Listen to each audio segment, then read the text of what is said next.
You're always busy, and it never seems like you have enough time for doing the things that you really want to do. Between work and family obligations, there's never enough time in the day, and there's just no room for fun. Well, as someone who has struggled with giving up control and actually scheduling time to find fun in my world, then that's what I want to share with you today are tips you can do that when your calendar is overloaded without, and I mean without, impacting your other commitments. Hey, I'm Joyce Layman, and I help coaches and expert entrepreneurs to leverage their unique brand and message to stand out online, sell more services, and make a bigger impact without the overwhelm.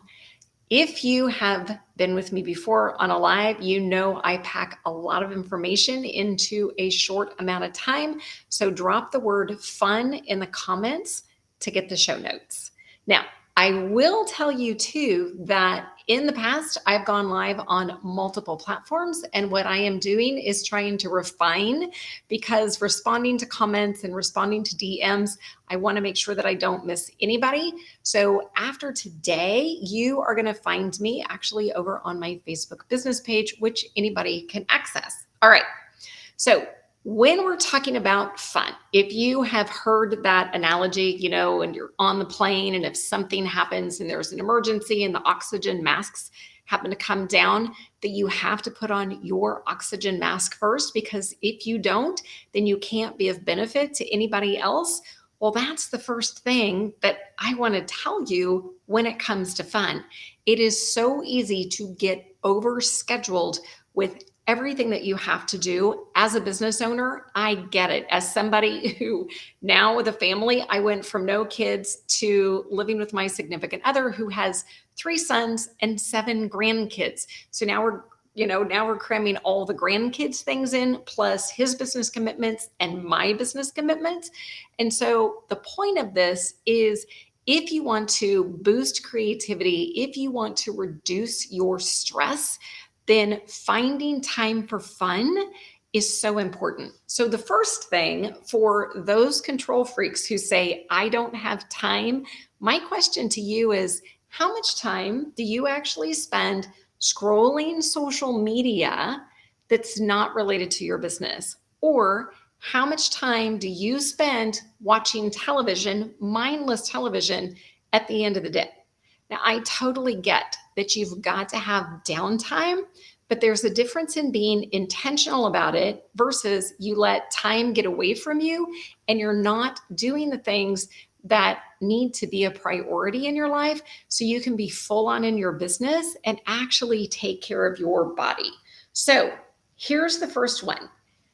And I know it seems like a no-brainer to take time for fun, but I look at my schedule and literally at the end, if I didn't take those moments, I'm not talking about taking hours, I'm talking about taking moments, I wouldn't get it. So the first thing that you want to do is make time for fun every single day. Be intentional about it. It can be as easy as, for me, I office from home. I can get chained to my desk, and maybe you office out of your house too, or, it's possible that you're driving in and you've got to commute. Even if it's a matter of getting up from my desk, walking outside for a few minutes just to clear my head. I love being outside, working in the yard, planting flowers. It's one of my favorite things to do. Well, during the week, it never happens. But if I take those quick breaks, even a 5-minute break to get outside, it is an amazing thing. Or it can be as simple as grabbing a cup of coffee out on the front porch in the morning just to watch the birds go by. It's those simple things to do. Is it necessarily fun and make me laugh?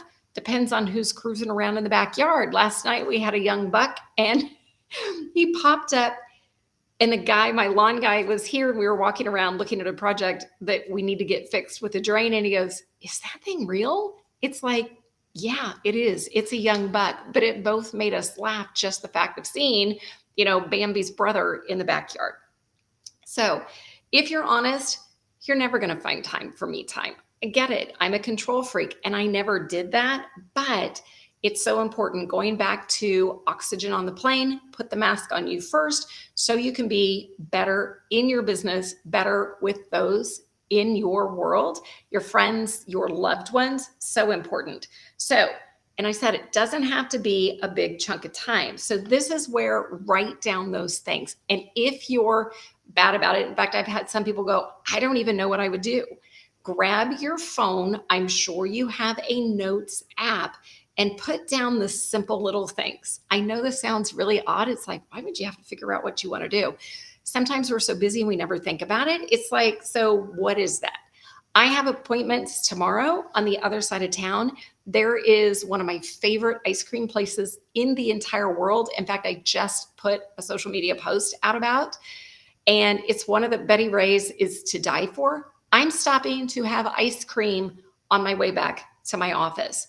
It's going to take me 10 minutes and it's so worth it. So, like I said, grab your notes app and keep your bucket list, your fun bucket list. Mark and I have our bucket list of the restaurants we want to go to, the local things that we want to do in Kansas City. Of course, we also have those dream trips that we want to take, but it can even be the things that you want to do for fun.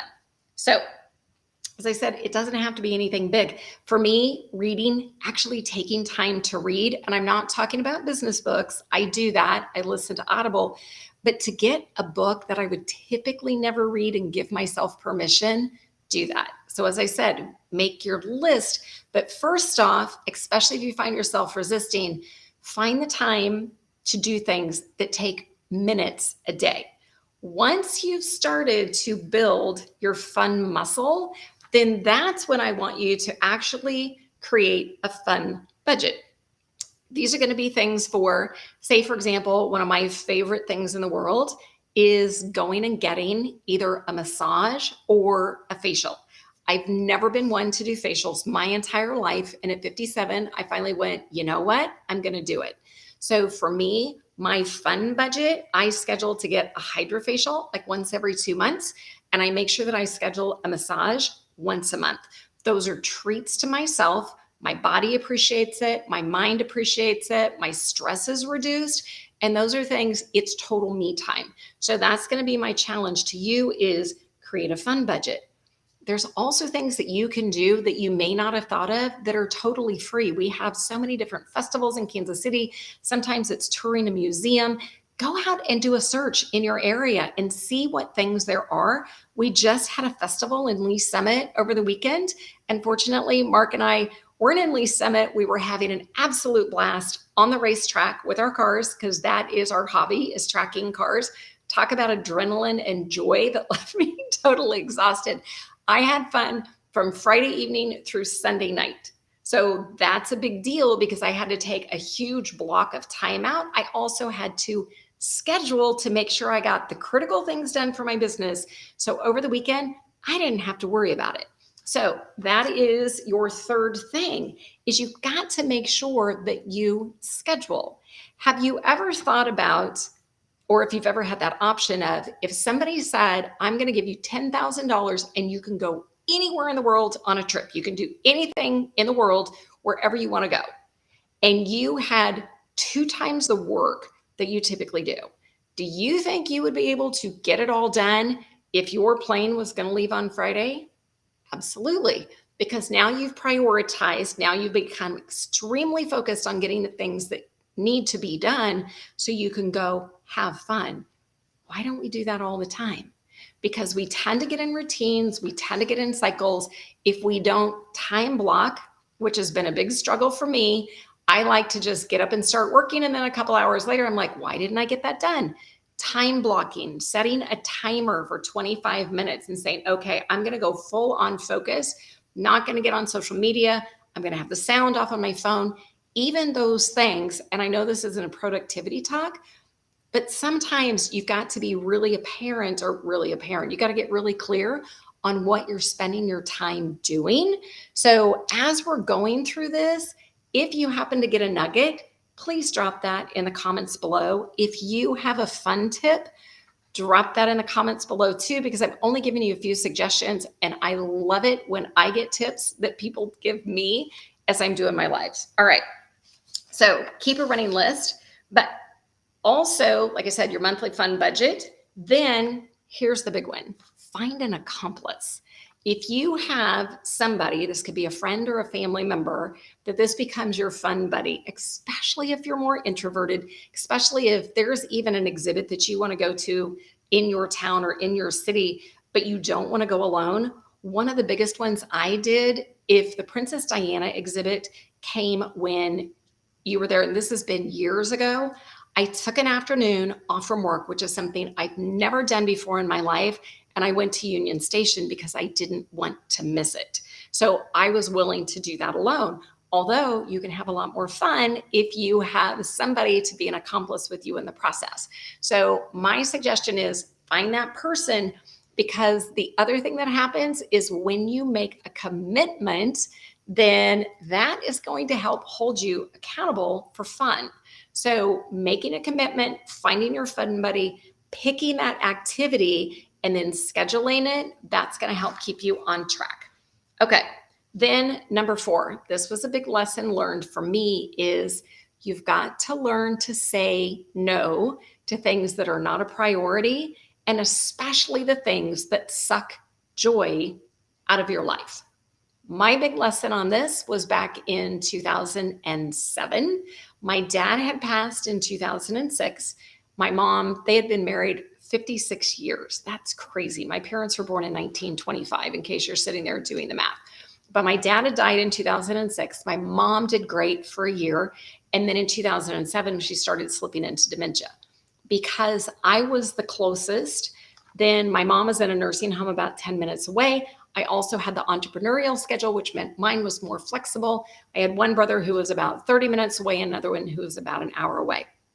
My problem was my schedule was so packed. I sat on a couple of different boards. I was always busy, that suddenly my mom became my priority. But I had said yes so often, I had stretched myself too thin, and I didn't even realize it. Here's my tip to you.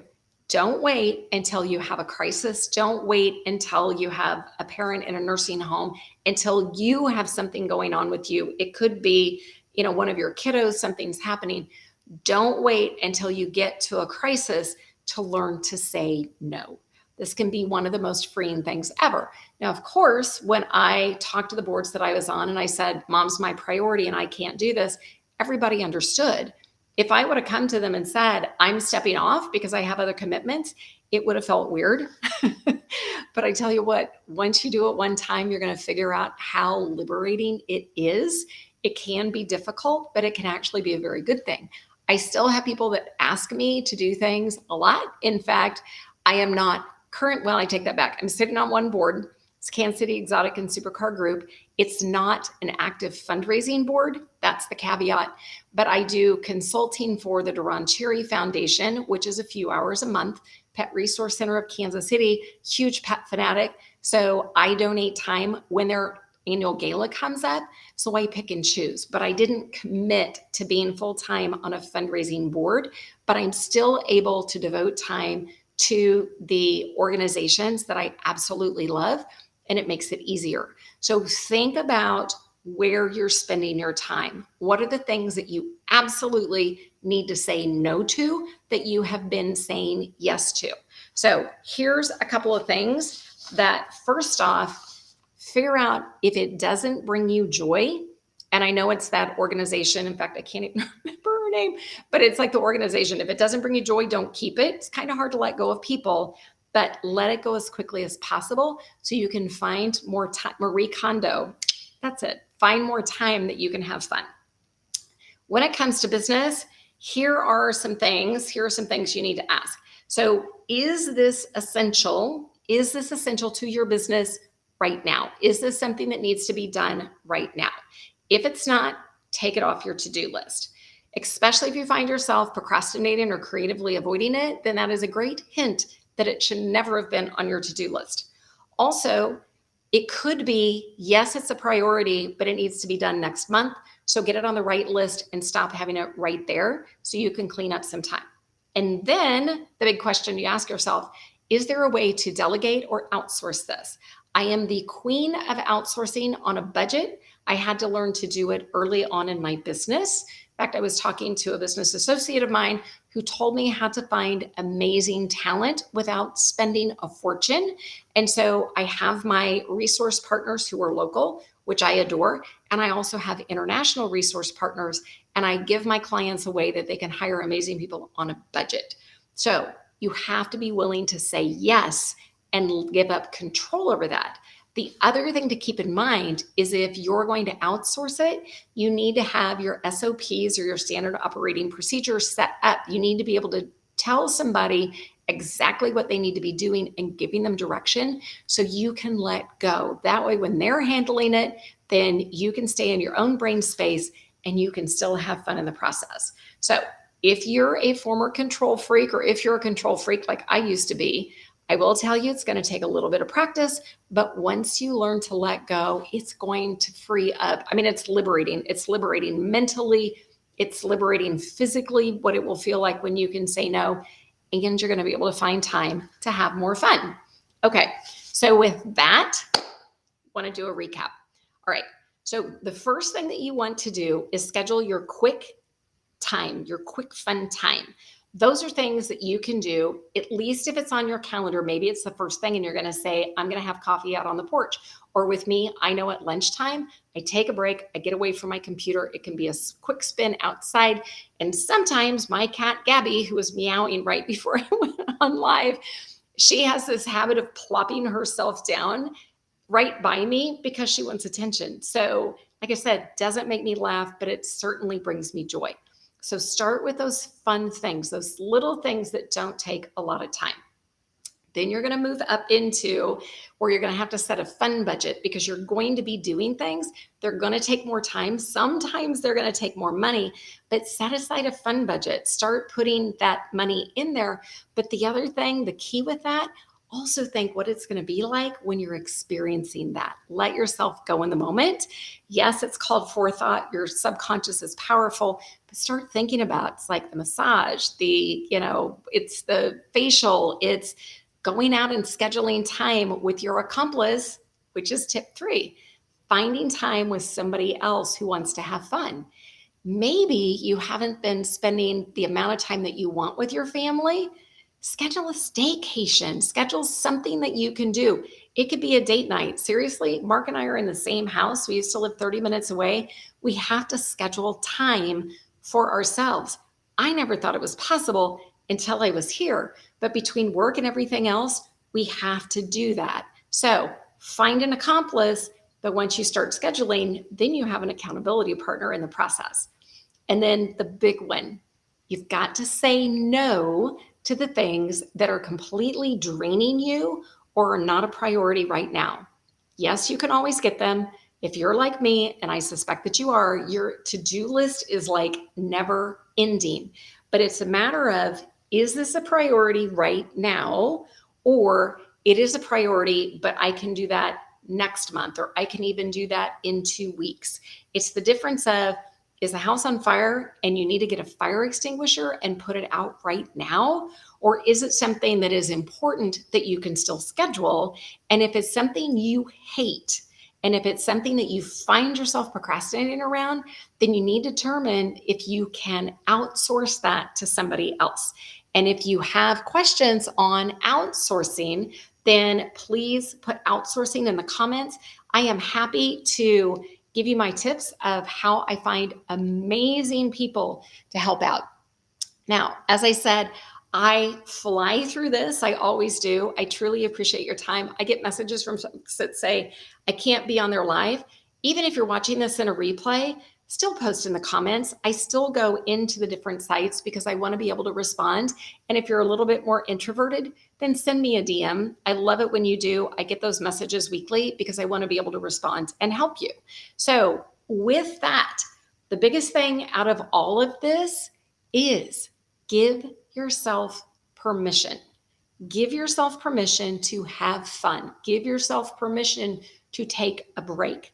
I know individuals who are going through things that I can't even imagine right now.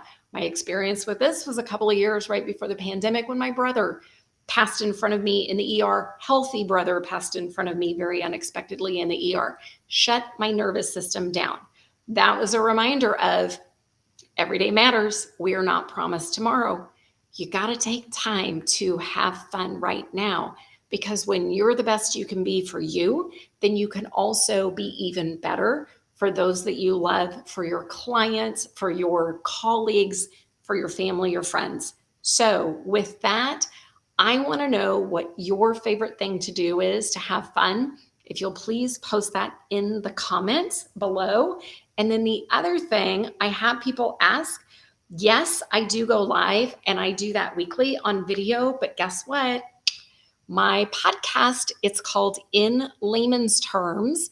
I relaunched it. I had 46 previous episodes where I got to interview some amazing leaders, but now they run anywhere from 10 to 15 minutes with different topics that I cover everything. It could be from mindset to sales, marketing, everything in between. So if you love this and you find that you don't always have time to watch, then come on over and listen to a podcast. Until then, let me know what you do for fun, and I will see you next time.